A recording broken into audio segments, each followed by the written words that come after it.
பைத்தியக்கார மனிதன்னு அழைக்கப்பட்ட மஜ்னு உண்மையிலே பைத்தியமாயிட்டாரா? லைலாவை கரம் பிடிக்க ஏதாவது முயற்சி பண்ணாரா? தெரிஞ்சுக்கலாம் இன்னைக்கான கதையில. 7ஆம் நூற்றாண்டுல நடந்த ஒரு பாலைவன காதல் உண்மையும் கற்பனையும் கலந்து நமக்கு 12ஆம் நூற்றாண்டுல ஒரு காவியமா கிடைச்சதுங்க. ஆழமான காதல்ல இருந்த மஜ்னு ஒரு நாள் தைரியத்தை வரவழைச்சிக்கிட்டு லைலாவை கல்யாணம் பண்றதுக்காக அவங்க அப்பா கிட்ட அனுமதி கேட்க போறாரு. ஆனா அவங்க அப்பாவோ அவரோட வேண்டுகோளை ஏத்துக்கவே இல்லை. ஏன்னா உன்னை எல்லாரும் பைத்தியக்கார மனிதன்னு சொல்றாங்க.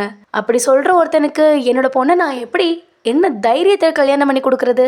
அது முறையா இருக்காது தம்பி, நீ கிளம்பு அப்படின்னு அனுப்பி வச்சிட்டாரு. அதுக்கு பதிலா லைலாவுக்கு வேற ஒரு மாப்பிள்ளை கிட்ட உறுதி கொடுத்துட்டாரு அவங்க அப்பா. மஜ்னு சோகத்தினால மனம் முடிஞ்சு போயிட்டான். தன்னோட வீடு குடும்பத்தார் இவங்க எல்லாரையும் விட்டுட்டு பாலைவனம் நோக்கி நடக்க ஆரம்பிச்சிட்டான். அதுக்கப்புறம் என்னெல்லாம் நடந்துச்சுங்கிறத இனி வரக்கூடிய பார்ட்டில் தெரிஞ்சுக்கலாம்.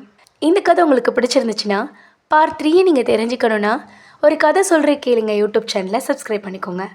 அண்ட் இன்ஸ்டாகிராமில் ஒரு கதை சொல்கிற கேளுங்க பேஜ் இருக்குது, அதையும் ஃபாலோ பண்ணிக்கோங்க. மறந்துடாதீங்க. மீண்டும் பார்ட் 3ல சந்திக்கலாம். நன்றி.